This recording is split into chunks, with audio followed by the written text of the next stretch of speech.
like to call the Thursday, September 18th Board of Adjustment meeting to order.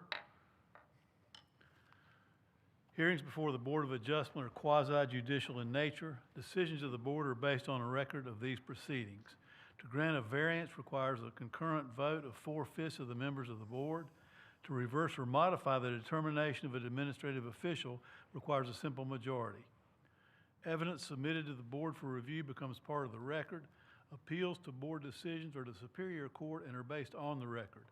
Appeals must be filed within 30 days of the date of the filing of the board's order in the Planning Division. A hearing before the board is conducted in accordance with its rules of procedure. Those who want to testify in a case are sworn as witnesses. The chairperson recognizes those who want to testify or their attorneys for presentation of evidence during the hearing. To ensure that all testimony is properly recorded, please come forward to address the board, state your name and address, and speak clearly. Anyone else swear in anyone? I'm going to ask that staff, members of the public, anyone that wishes to speak today, if you'll stand and raise your right hand. Sorry, I'm getting used to this mic. Do you swear that the testimony you're about to give is the truth, the whole truth, and nothing but the truth? Thank you. Thank you. The first item before the board today is approval of minutes from the August 14th meeting. Do I have a motion? I'll move to approve the minutes. I second. All in favor? Aye. Aye. Motion passes. Item 1 is 1225 Great Oaks Drive. The applicant has requested a continuance to the October 16, 2025 meeting. I'll move to continue this request to the October 16th meeting. Second. All in favor? Aye. Aye. Second meeting before the board is new business, 420 North 3rd Street, variance to City Code Section 18-44C, Design Standards, Central Business District, to allow a shipping container to remain as built. Good afternoon, Mr. Chairman and members of the board. I'm Grace LeMay, Zoning Planner 1 for the City of Wilmington. The subject property at 420 North 3rd Street is zoned Central Business District and contains a nightclub with an outdoor seating area. According to Google imagery, the applicant placed a shipping container on the property in 2022, located approximately 45 feet and 7 inches from the front property line along North 3rd Street. The shipping container is intended to be used as an outdoor bar and storage space. Land Development Code 1843 allows a maximum front setback of 5 feet. The applicant has requested a variance to Section 1843 to allow the container to remain as placed, which would be a variance of 40 feet and 7 inches. The applicant states that moving the container to meet the setback requirement would necessitate trimming several of the trees around the property. Land Development Code Section 1844 requires a minimum ground floor height of 13 feet. The applicant has requested a variance to Section 1843 to allow the container to remain as built at 8 feet tall, a variance of 5 feet. The applicant states that increasing the height of the structure to meet this standard would require the removal of 2 existing trees if left in its current condition. Land Development Code Section 1844 requires that street-level facades facing a public street where riverwalk or sidewalk shall have fenestration for a minimum of 50% of the facade area, and the applicant has requested a variance to this section to allow the container to remain as built, which would be a variance of 50%. The applicant states that the facade of the container facing the street has doors, which complicates the installation of fenestration. Land Development Code Section 1844 prohibits metal as the primary building material, and the applicant has requested for the container to remain as built with painted metal surfaces. This matter is set for hearing before the Board of Adjustment on September 18th, 2025. I'd like to submit the staff report and all attachments into the record. Staff is available to answer any questions. The applicant and owner are present as well and have a presentation for you guys. Thank you. Any questions for staff? Okay, thank you. The applicant could come forward, please.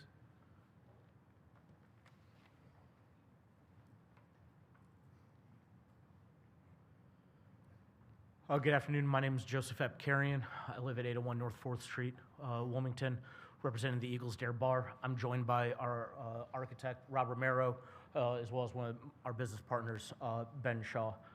I have a slide presentation for you all. Appreciate you all taking the time. Thank you. Bottom line up front, as already stated, we are requesting to keep the 20-foot shipping container in the current location and configuration. We'll address the 4 requirements per the requested variances.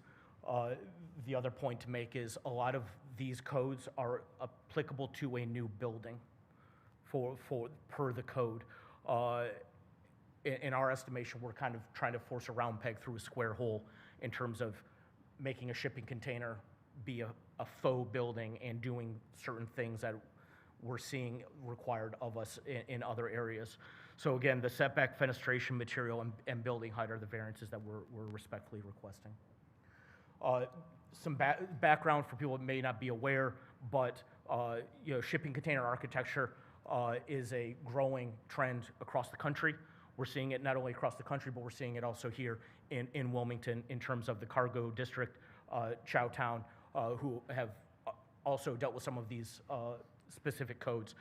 Another reference is Container Bar in Charleston. There's some key drivers for why these are happening and why people are using this as a build structure.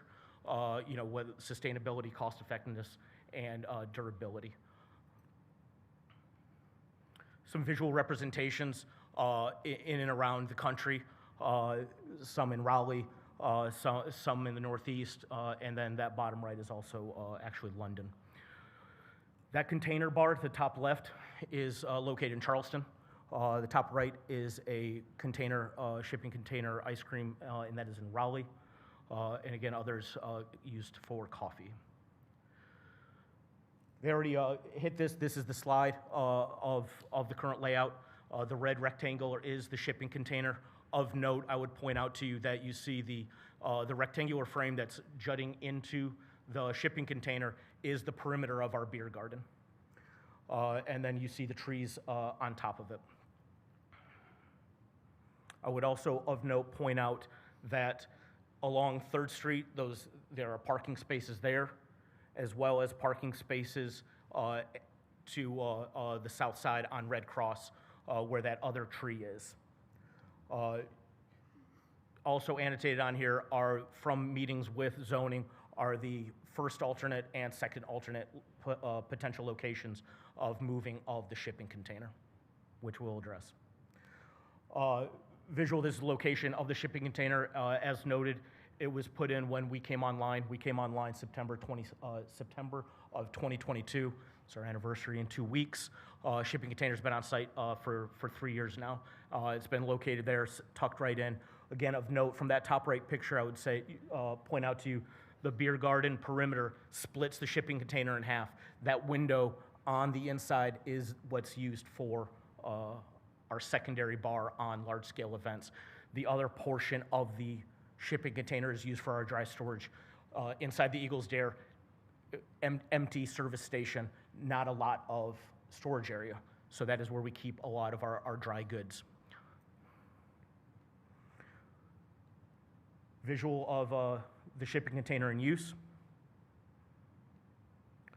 First variance is the setback, the Land Development Code 18 TAC 43. As noted, it's 45 feet 7 inches back. The code allows for a 5 foot. Again, that's for a new building. This is, again, I reiterate, is a shipping container.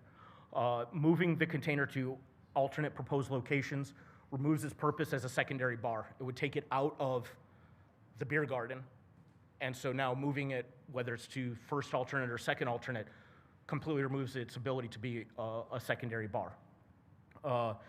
It would also take away from parking spaces that we had to, when we were building this location, had to work with TRC, again, that they would probably have a piece to, a conversation about that. One of the things we pride ourselves is that we do have a parking lot. Moving the shipping container would take away from those parking spaces. The other one, and I'll show you, is impeding the line of sight for vehicular traffic, whether it's simply moving from its location straight to 3rd Street, 5 feet back, that will impede, but then most especially if we move it out to where the monument sign is, there at the corner, the intersection of 3rd and Red Cross, that would impede traffic visual triangles.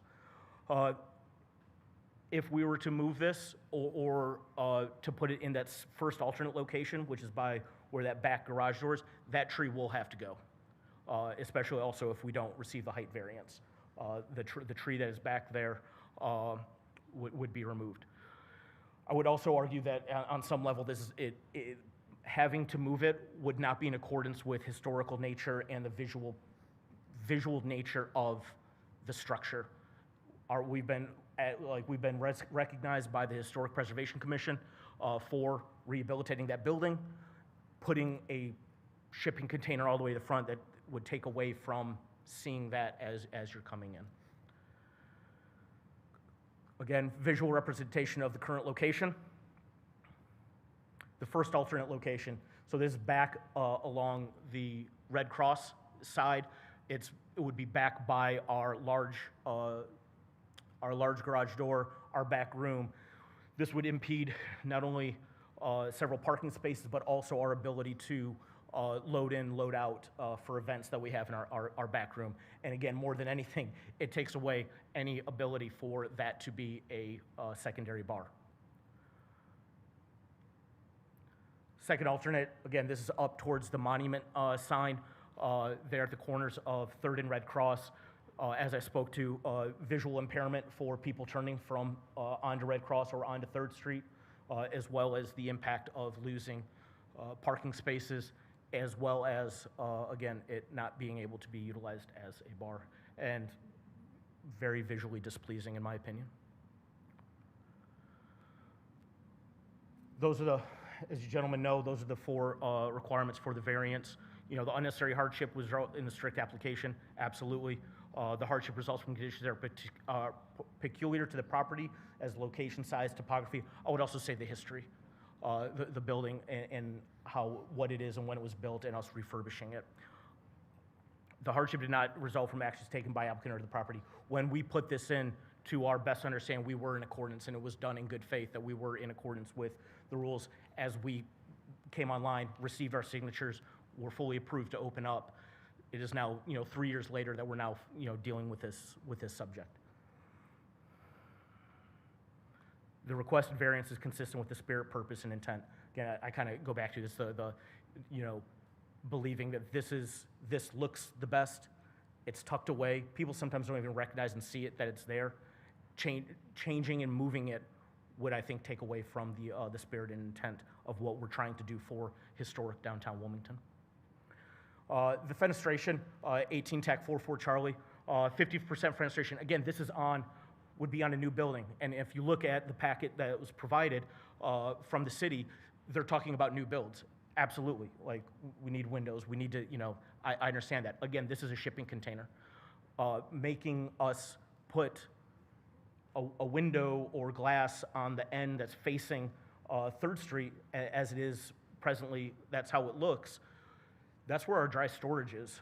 Putting in a window to see our toilet paper, I believe, is not an intent in accordance with what we're trying to do here for historic downtown Wilmington. The 2 windows that we have, again, that inside window inside the beer garden perimeter is what is used to open up to serve on required when we have events of that size.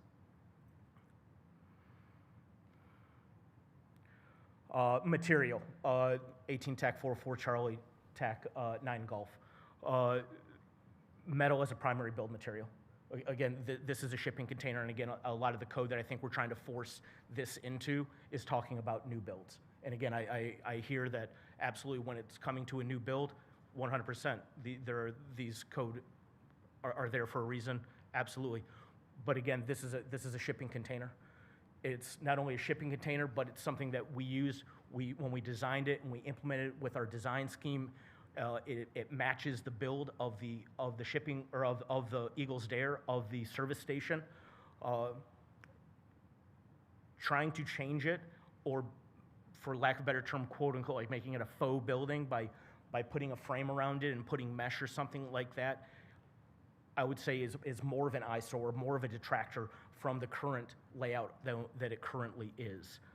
Visually, this is what it would be proposed, or what has been done in other areas, like Chowtown, where a frame is built around it, there's steel mesh around it, and we're trying to now say this is a new build, that this is a building.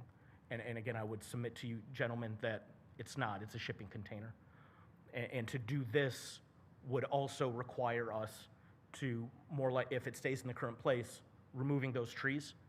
If it moves to the alternate location, removing that tree. And that this, we're not doing the right things for the right reasons if we do that. Material, again, those four things won't belabor it. I'll keep moving, but I believe we're meeting these, and I truly believe that. The height, 18 Tech 44, again, 13 foot. We're requesting the variance to maintain the size of the shipping container and not building above it. If we build above it in its current location, those trees will go. Of note, that is my property. That alleyway right there that you see as you're looking at the screen to the right, that is a city-owned alley. And then my property goes up to that. So we have our fencing is well within our perimeter of our property line, but those trees are on our property. If we increase the height, we would more likely than not, because that tree comes right over the top. And again, that's why it's snuggled in there, and in a lot of cases, people don't even realize it's there until they want to get a beer. Again, visual representation of that height. Again, I believe we are meeting these four requirements to be approved for the variance.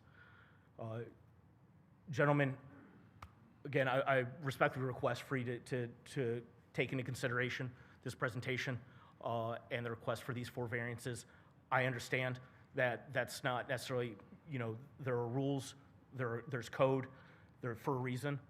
I would also tell you that I think that we're seeing that there is a gap in what our code has, and more than anything, we're identifying that there probably needs to be some code written about specifically shipping container architecture, so that no one does go off into the Wild West, that we're doing the right things for the right reasons, and that we're covering it, and we're not trying to force something like this into a new build coding.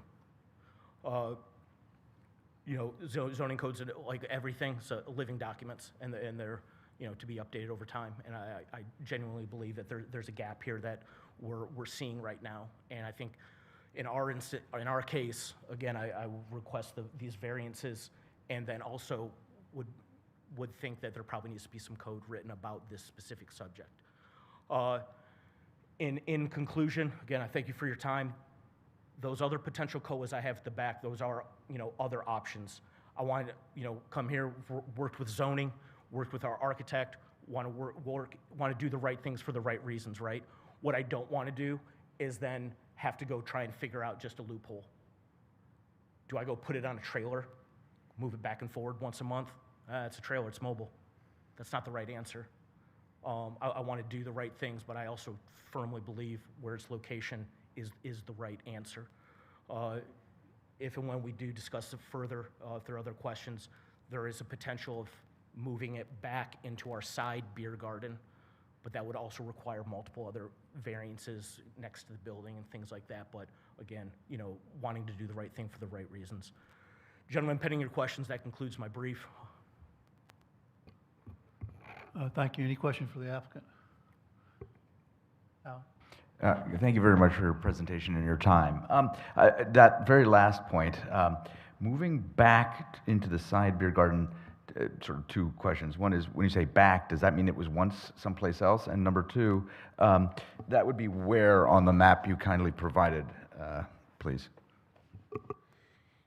You see, looking at this picture, behind, you see to the right of if you're looking at Eagles Dare to the right, where that fence is, back there is like a secondary beer garden. Yes, right there. What seems to be labeled dog? It's our dog and kid beer garden. There's if that was someone who was like, hey, can we do this? We would rip out. So there's fencing there to keep that, again, rip that out, get a trailer, move it all the way back. But again, I know that we would then deal with several other variances that we would be required. But that is another potential option, is to you know, move it back there. And, you know, again, it could still technically be a secondary bar, and we'd still have our storage. You know, that's again, another potential COA. Thank you, sir. Yes, sir. You had mentioned that back in 2022, when you had received your approval, that was a shipping container in your original proposal that was approved? Yes, sir. I mean, 3 years later, when we did this and we had it on there, it was on our build plans that there was going to be a shipping container there, and we spoke freely about it the entire time. And it was in its present location? Yes, sir. Okay, because one thing I had thought about too is one thing that Alan said is sliding it back and then reversing the bar window and the dry goods window, and, you know, put a window on the end closest to the street, and that would eliminate a couple of variances. But if we need to, in my opinion, take a look, is there a way we can go back to 2022 and look at the original approval and see if the shipping container was presented as a part of the project originally? I'm checking on that now. I don't recall that being part of the original approval. I do recall some conversations whenever it was originally placed on site, that it wasn't allowable where it was placed. Okay. If you could, but again, I was thinking a little bit about scooting it back and then reversing the bar window and the dry storage, have the dry storage closer to the building, and then you could put a window in the end closer to the street and meet the fenestration requirement. If yes, sir. If we were to flip it around, now the doors are on. No, I'm just like scoot it straight back. Oh, scoot right back. Yeah, I mean, potentially, if we were to do that and we're just moving it back, I would kind of say, well, hey, let's just move it back into that dog, you know, the dog and kid beer garden area, and then yeah, we could do, you know, whatever if we needed to cut a window on that side as well. Right. You know, as an option. Again, I think, you know, at that point, that far back line of sight, it would be even more removed from visual view than anything. Yeah, I mean, you know, one thing we've got to always consider is you know, we're bound by the four findings of fact, you Sure. know, which you've kind of addressed. And, you know, the one that I struggle with in its present configuration is number 3. The hardship did not result in actions taken by the applicant or the property owner. Well, putting the shipping container there was an action taken by you, and that's why I want to find out from city. I mean, if it was there on your original approval, you know, then it was approved.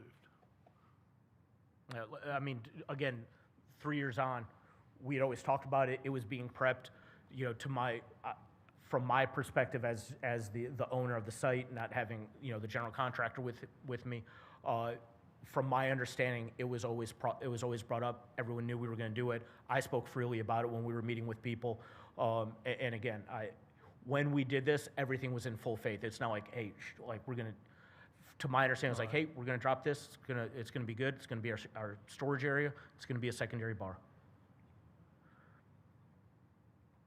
Absolutely. Yes, actually, this is a question sort of for the city. Well, actually, 2 questions for the city, if I may. One is, if I understand correctly, the first set of problems we were dealing with is that the setback is 45 or so feet away from 3rd Street, right, where it is right now. But I don't see that one of the alternatives might be, and assuming it doesn't damage the trees too much or whatever, just moving it not towards down, if you will, towards the dog area, but up towards the street. I know that might take some parking away. But why did the city not propose that as an alternative, if that would meet that code element? And then secondly, just more generally, and we can talk about it more offline, so do we not have much then in the city code on cargo containers and how they are to be used as architectural elements? Thank you. Yes, sir. So this project didn't go to the technical review committee, so they didn't get TRC approval. I'm not aware of any building permits that were obtained for the shipping container. There were conversations early on after it was placed that it wasn't a permitted use at that location. There was a notice of violation sent for the placement of the shipping container, and that's what began this process. As far as shipping containers, they're not allowed in the central business district for storage. They're an allowable building material, but they have to be used in a way that meets the Central Business District design standards. That's why you'll see a lot of the ones that have been used do have the fenestration. A lot of the examples provided by the applicant show the glazing that would be required by our code as well. So it can be done, and it has been done, not just in the Central Business District, but other districts in the city. It's just that it wasn't done in this instance because it didn't go through our review process. Thank you, and perhaps because I asked two questions at once, something got a little lost. And in terms of the placement question, leaving aside fenestration and whatever, building it to a little higher level, in terms of the placement, may I ask why the one alternative would not be either from the applicant or from the city? Why the one alternative wouldn't be to actually move it up towards 3rd Street, so that you then get within 5 or 6 feet of, if I understand correctly, of the street, and thus meet that element of the code? Thank you, sir. Thank you. That was an option that was proposed by the applicant that would better comply with code. There would still need to be fenestration. It would still require a variance to the height, or it could be a 2-story shipping container. Sir, if I may, as well, moving it up there, one, it takes away from it being its primary purpose as a bar. Secondly, we'll lose all those parking spots. Thirdly, again, that is a city street or city alley right there, running parallel to our property there. I would also then point out that you would still deal with visual blockages of turning onto 3rd or from there. That alley gets used a lot by the building next door, which is the commissary kitchen owned by Shucking Shack. So you have a lot of food trucks that are using that. So to put a shipping container there, you put a new build there all the way 5 feet off the sidewalk, I would go so far as to argue that there's probably a traffic concern in terms of food trucks pulling out onto 3rd or turning in and not being able to see properly. So again, visual triangles. Thank you both. Sir. I just want to be clear about this moving back possibility. I guess we're talking about moving it all the way back to the back of the dog area so it's within 5 feet of that street? Is that the idea? Whether it's 5 feet off of that back line, sir, or our fence right there, or just moving it into, I mean, I would do what was asked of me if that was a potential course of action that we were going to go explore. I mean, I'll drop it wherever if I can put it back there. I guess my other question is, should we send this through technical review, or is it not required to do that? Based on the size, it probably would not require a full TRC review, but it would still be required to comply with all of the conditions of the code, including the fenestration requirements. Yeah, I've got a question for the city. On the Land Development Code, Section 1843, this is the variance regarding the 5-foot maximum setback. I'm trying to understand, I think I have an idea. There's a maximum setback, so when you're building properties in downtown, you don't have buildings setback further and then some that are on the street, correct?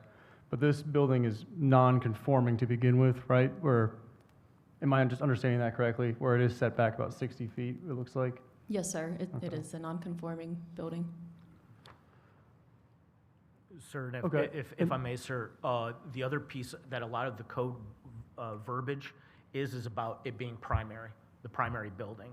Again, this is a secondary structure on the site. When I was reading through everything in the code, again, I got a lot of primary. When we talk about material, primary. Again, this is a secondary piece. Question I have for the city, if this was to move back and was to receive a covered dog walk, so to speak, would that then also be considered part of the primary structure? The commercial districts don't have accessory buildings, really, so anything would be part of the principal use of the commercial, whatever the principal use is. So in this case, a bar, it wouldn't be an accessory use or an accessory building. So, I mean, if it were moved back into the dog area, that would still necessitate some variances, of course, because it is treated like new construction. But if it were to get a covered walkway from the primary structure to the secondary structure, would then that become part of the primary structure itself? They were connected with a roof line? If it were connected with a roof line, but again, even an addition that's, stick-built would require a variance to that height requirement. Some of you may recall another case where it was Flytrap Brewing was doing an expansion onto their building. They came in for a variance because they were a one-story building and they wanted to add on to it.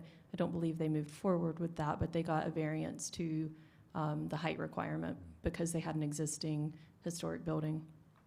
I mean, following up on what Graham's saying, to me, if we slide it back, if there's a breezeway connecting the, like, a frame, I guess, around the container and it's connected to the building, would that not eliminate a lot of while we're here? They would still need a variance unless they were to add another story to it and, Well, but I mean, the install it. variance, the height variance, really to avoid cutting back trees, that would be an easier sell to request a lower height than what's required, in my mind, anyway. Say, well, we can raise it up and cut these trees back, or just leave it low, and it's kind of unobtrusive, and we keep all the trees in place.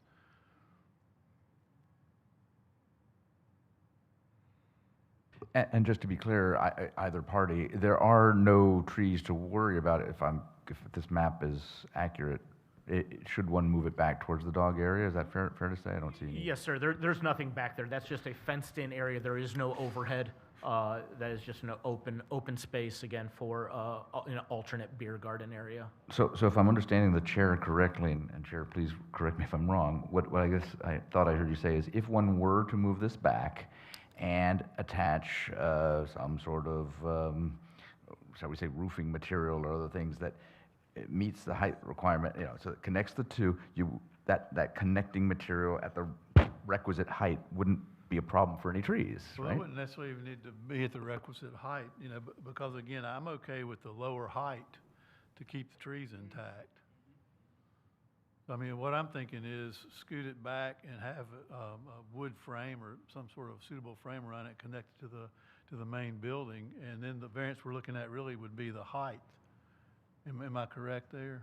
That is correct, assuming that they would install any required fenestration, windows or doors.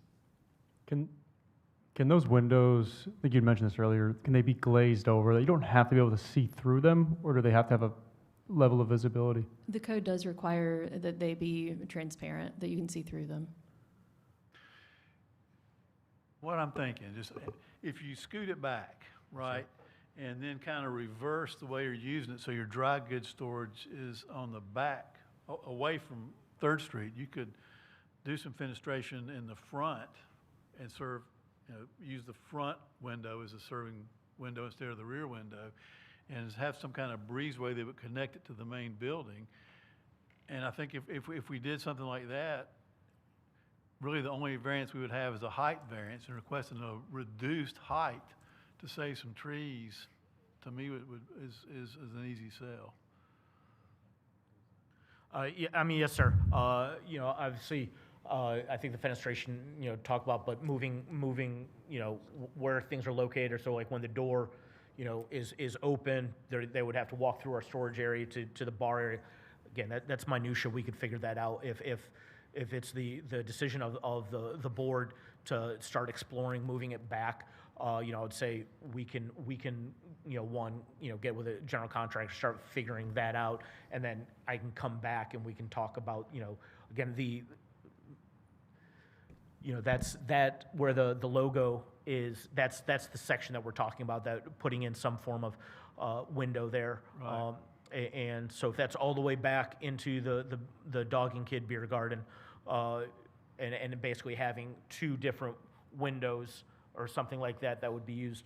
My question would be, would I be able to, and I guess it's a question for zoning, it has to be see-through, or could I do a you know, a collapsible window like we have on the front side of the shipping container?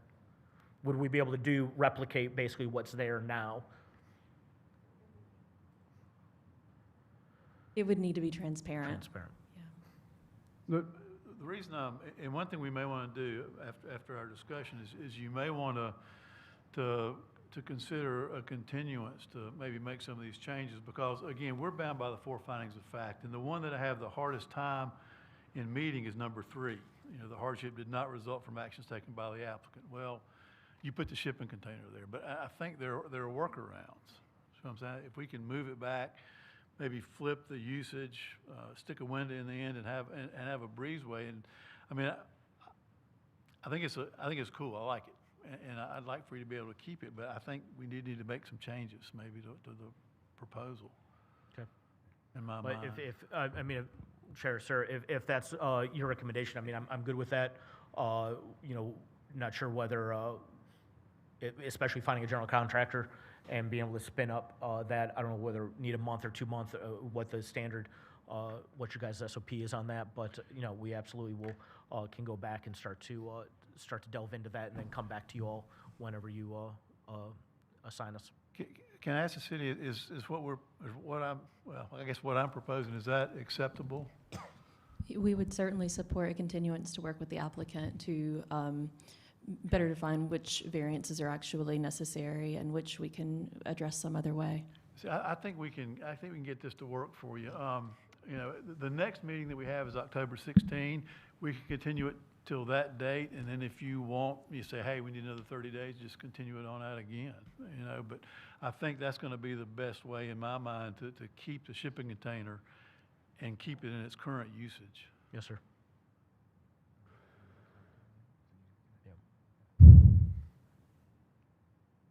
Yeah, I just actually have one more question for the city. And I hope this is not perceived in any type of way. I'm just genuinely curious. When we're talking about the fenestration and the other variants regarding this being a painted metal facade, if the applicant was to put in a window that's equal to 50% of the surface area on this, and they were to have something inside, and I'm not suggesting this, but I'm just for clarity's purposes, if they have a flag or something, a mural inside it's a glass window, but it is, people can't see inside if they're looking, like a curtain, yeah, something along those lines. Is that acceptable? It doesn't necessarily have to be a usable or see-through window, it's just. That's correct. That's Okay. a great observation. Maybe a curtain inside that says the Eagles Dare, exactly like what you've got on the end of it right there. I'm sure we can figure something out, sir.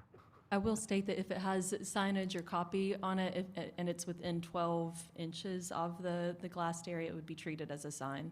Maybe a flag.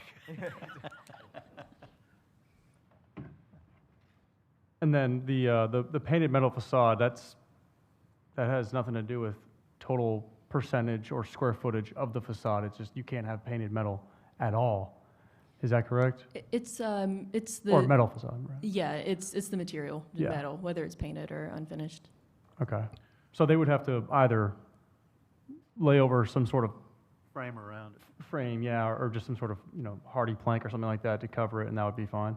That's how others have solved that Or problem in the frame past. around it. Okay. Yeah, it'll still be there, okay. To my understanding, I believe Chowtown did not have to do that, and I think that's one of their variances. And again, what I would go back to is,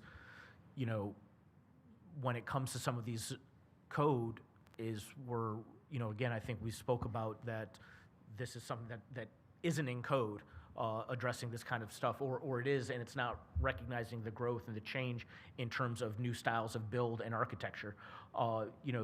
It's a metal shipping container. Yeah. So I mean, I would, when we go and come back, I could tell you I would try and have a variance to that, because again, it's a metal shipping container. Yeah. If I may, Mr. Romero. Yeah, I just want to let you know, I'm the architect for this project in the cargo district, and You also. can state your name and address. Yeah, for the- it's Rob Romero, 1006 North 3rd. Thanks. I did the cargo district in Chowtown, which is up and running now, and we did not have to cover we started in cargo district. The first solution for the 9 units was to cover it in hardy board just on the street side. After that, evolved, and we did not cover the material at all. So I think there's a hole in the code that says, I think needs to be acceptable of having metal material as a suitable commercial, urban as type of material. So I think it should be a part of the building materials we get to use. So I think, I mean, we can cover this if we need to, but I think it looks beautiful as is, the metal, the rippled metal. That's all. Okay, thank you. My question would be, to go back to design and to continue this, would you be able to meet the October 16th? Yes, sir. I mean, either way, I would come back October 6th and then give you an update on where we're currently at. I'll make a motion, move to continue this request to the October 16th meeting. Second. We have a motion and a second to continue item 2 to the October 16 Board of Adjustment meeting. All in favor? Aye. Opposed? Thank you. Thank you. Thank you, guys. Thank you. Thank you, gentlemen.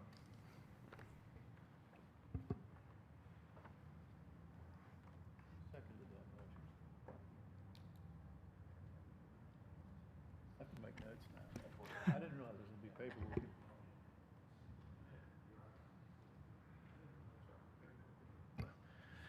Second item before us today is 650, or third item, 650 Wellington Avenue and 46 Buckingham Avenue, variance to City Code Section 18-495B, public street standards regarding the installation and improvements adjacent to development along Buckingham Avenue.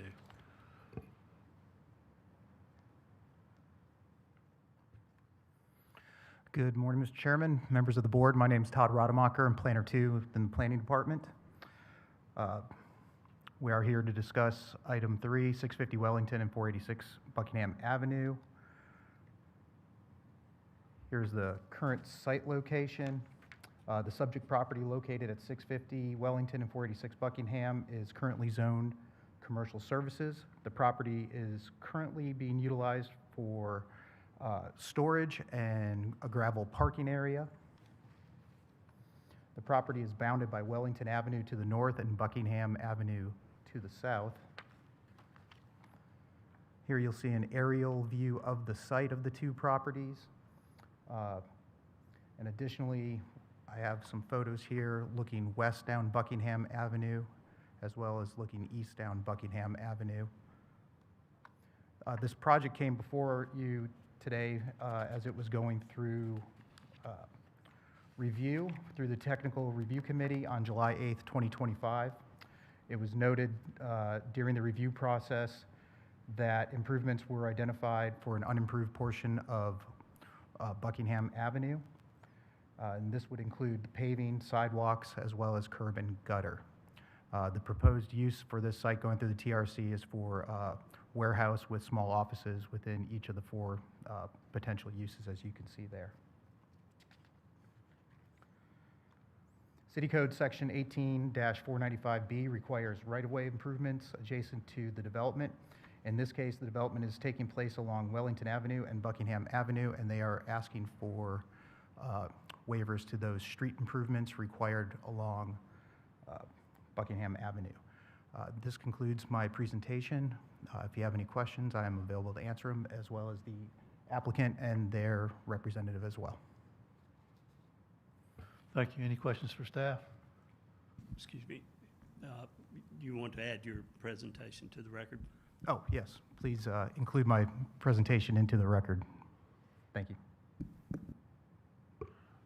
My question is, are there already any existing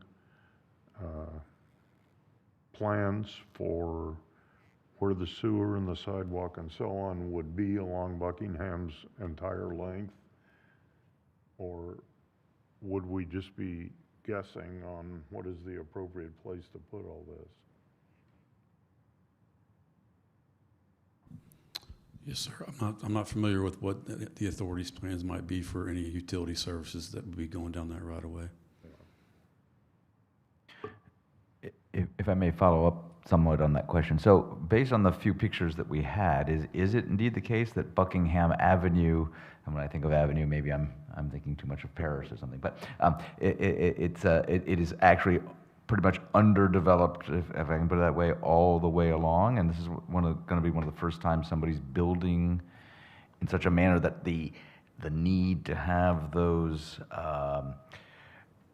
that kind of infrastructure put in? This is one of the first times this is happening along Buckingham Avenue, if I may ask? I believe that is an accurate statement. With the current, as you can tell, the photos that I shared, that is the current look of that street up and down the strip. There is some development at the intersection of Carolina Beach Road and Buckingham where there are some improvements going in at the current time. I think that building at the corner of Carolina Beach and Buckingham actually came before us for this same variance request going down Buckingham. Am I wrong?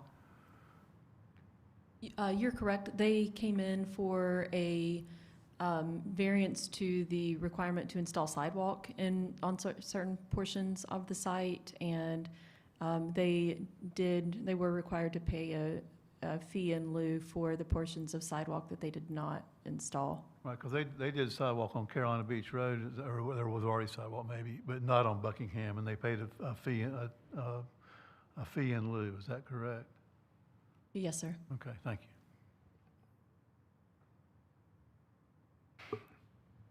Any further questions for staff?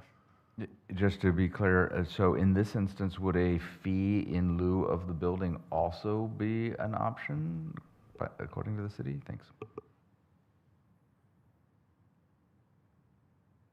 Yes, I mean, they could require or request to just do a fee in lieu for the sidewalks. I am not familiar with that allowance for street improvements. I think it would only be limited to the sidewalk improvements. The request before you is to waive the requirement to improve the street since they're not providing access to that right of way. Right. Is there an existing sidewalk there on either side of the property? No. No, sir. Okay. And I will also say, should the board choose to grant this variance, you can condition that they not be granted access to Buckingham, vehicular access to Buckingham, unless the street is improved at that time. Okay, that was, thank you. Okay. One other clarification I'd like to be sure about is, in fact, they would only have a requirement to build half of the street. Is that right? No, sir. If the variance isn't granted, the requirement would be for them to construct the entire street to city standards. Okay. Any further questions for staff? Can we go back on, I just want to look at these photos again. I think there was another one that was, okay.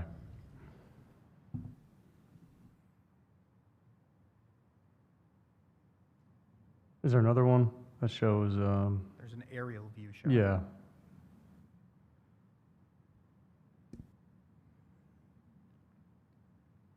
And so what is, it mentioned that it must be brought up to the technical specifications. What are those specifications for the improvements? Like what are we asking? In this situation, you'd be talking about paving the streets, the curb and gutter, as well as sidewalk in this portion of the roadway. Okay. But not any underground sewer or any of that? No, that's Cape Fear Public Utilities. Understand, but, okay, so they'd have to build. If they're not connecting to the water and sewer from that side, where their infrastructure, if you see the site plan, would be coming from the opposite side. Yeah, okay. Coming from Wellington. Right, forgive me, just to be clear, so it would not necessarily be a hardship if they were precluded from vehicular access coming into and out of Buckingham because they're going to be using Wellington for their vehicles if and when these warehouses are built. Should we condition our acceptance of the variance on that? The applicant is not proposing during their TRSC review of their plans, any driveway access onto Buckingham. They're not looking to utilize it from their site. Right, and we could Thank you. condition, if we approve the variance request, we could condition that no access be granted from the property to Buckingham. Absolutely. Correct, okay. Yes, sir.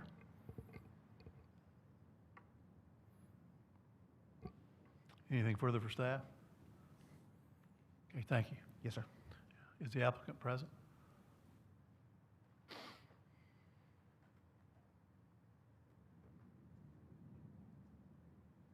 Sir, I'm going to need to swear you in before you speak.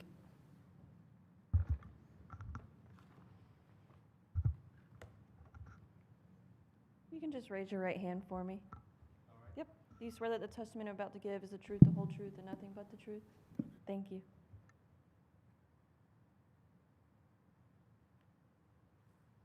Good afternoon. My name's Philip Tripp. I own Tripp Engineering. Been here for corner of 5th and Chestnut for the past 30 years. We took this project through pre-TRC. Thank you, Todd. As Todd explained back in July.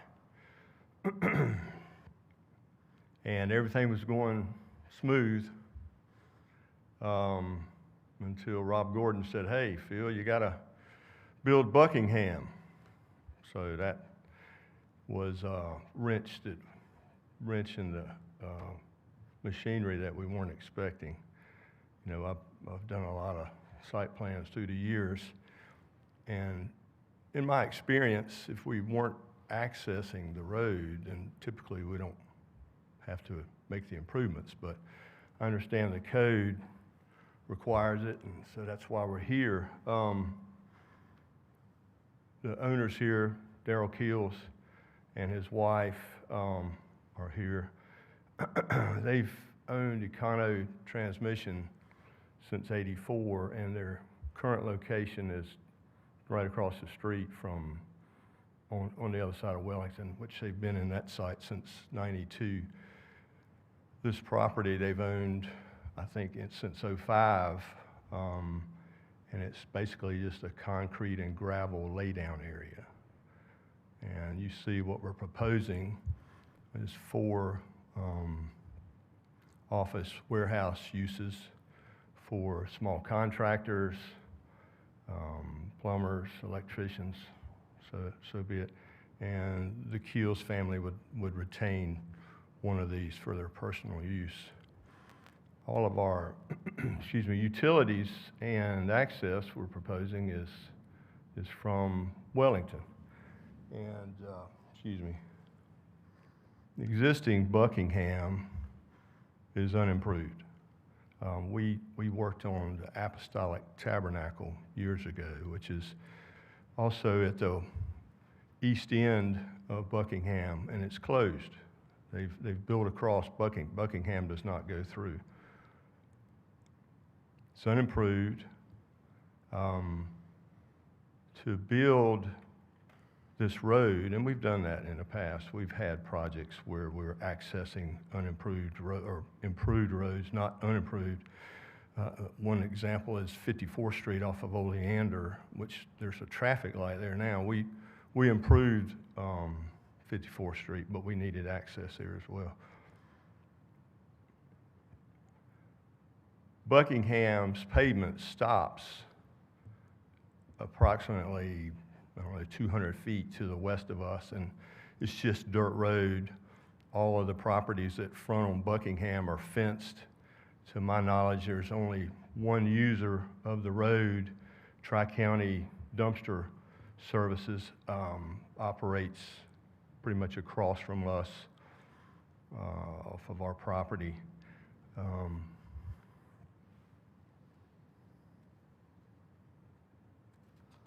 The 4 findings, number 1 is unnecessary hardship would result from the strict application of the ordinance. Application of the ordinance would require us to install, I said 1/2, but pretty much the entire road. If you build that street, there's no connection on either end. The city's going to maintain a 300-foot section of roadway that nobody uses other than the dumpster service. Through time, if the street doesn't get used, the sidewalks don't get used, the street falls apart. and it would require maintenance on the city's part, and I don't really think they want to have to maintain a 300-foot section of Buckingham that you can't get to, or you can get to, but you don't really use. The stormwater actually goes through my client's property. We're handling public stormwater from the south side of Buckingham, and it routes through our property and discharges to the north side of Wellington and on across to the back. And we're going to take care of improving the portion that's on our property to accommodate, continue to accommodate the public water. And the city engineering doesn't want to maintain that either. So we're going to have a private easement and maintain the stormwater through our project. There's no sidewalk. As you mentioned, the sidewalk at the beginning off of Carolina Beach Road was waived. So we basically have a sidewalk going nowhere.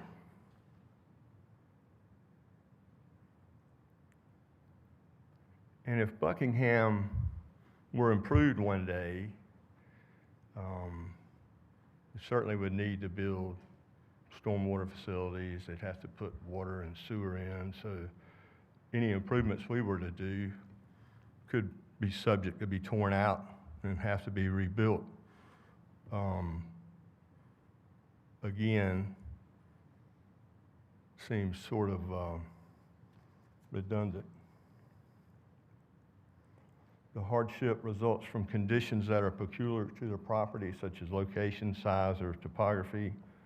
Hardships resulting from conditions that are common to the neighborhood or general public may not be the basis for granting a variance. The hardship is this is an unimproved, recorded public right-of-way. Our owner recognized that from day one, but they never intended to use it. It was unimproved, and so it was his thinking that it would stay that way. He didn't want to use it, never will. The hardship did not result from actions taken by the applicant. The act of purchasing the property with knowledge that circumstances exist may justify the granting of a variance shall not be regarded as self-created. The owner didn't know he had a hardship. Again, the property was purchased in 2005 and it was never his intention to use that to access Buckingham. Excuse me. The requested variance is consistent with the spirit, purpose, and intent of the ordinance, such that public safety is secured and substantial justice is achieved. The requested variance is consistent with the spirit, purpose, and intent of the ordinance. Paving of the street does not enhance public safety. It's a dead-end street. We really don't see much pedestrian access ever going that way. There's nowhere to go. All the properties are currently fenced off with chain link fence on both sides of Buckingham. So even if you were to walk down there, there's nowhere to go, nothing to access. And again, if we built Buckingham, the 300 feet frontage that we own, then, whenever the future Buckingham potentially would come in on either side, the city would have to improve stormwater and take care of other things. And again, it would be deconstructing whatever we would construct. And as the site plan shows, we're proposing 4 3,000 square foot units. All of our access would be onto Wellington, and we need no utilities from Buckingham, and we will improve the stormwater to accommodate public runoff that's coming through that property. That's my presentation. I'll be glad to try and answer any questions. Thanks, sir. Any questions for the applicant? If I may, quick question, a similar one will be for the city, I guess. So in terms of limiting or precluding access to Buckingham Avenue, in terms of your build that you're planning, sir, would you put some sort of fencing, or how would that work, sir? Yes, we would like to fence that area. We certainly don't have any objection to improving a street yard. That's going to be required anyway. We certainly would, enhance the landscaping along that frontage. But yeah, they would like to include a fence for security. And then if I may, and this is probably more of a follow-up for the city in terms of public safety,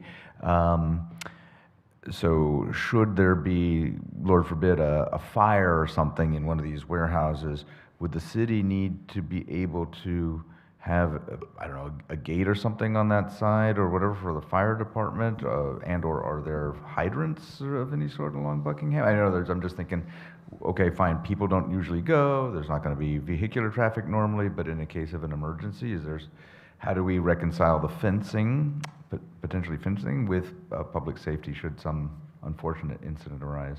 Just thinking. Thank you.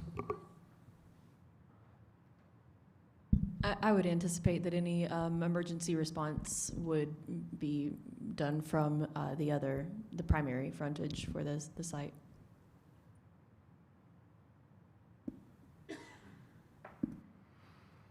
Any further questions for the applicant? Okay, thank you. Thank you.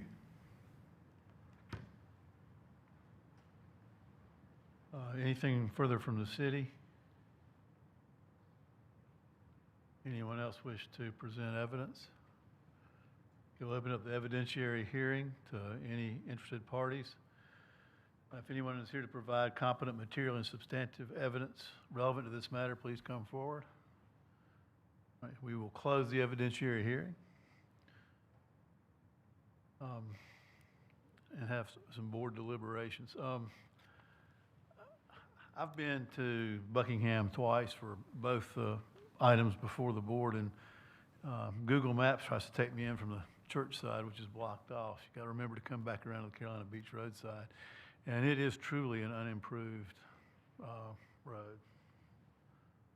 So if we prohibit access from the applicant, as Catherine said, onto Buckingham, I'm really okay with granting a variance as requested. But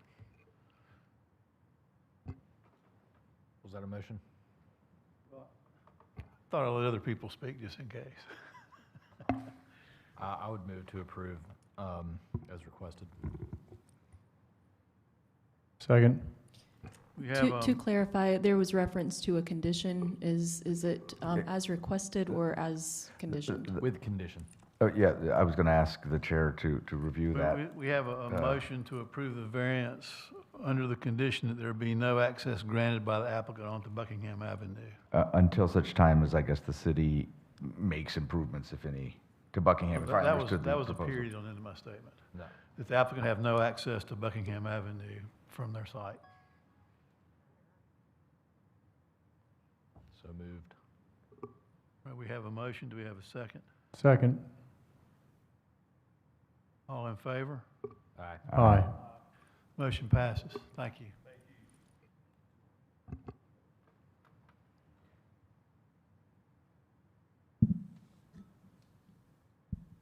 Is there any other, well, we do have some more business. We have a new full-time member, Troy Dimmers. Welcome aboard. And we have a new alternate, Jim Downey, who's not here. So. Oh, he is here. Congratulations. If there's no further business before the board, we stand adjourned. Thank you. We also have a new attorney, Michael Satterfield. Well, we do. Forward to working with all of you. Thank you. Good to see you. We're adjourned.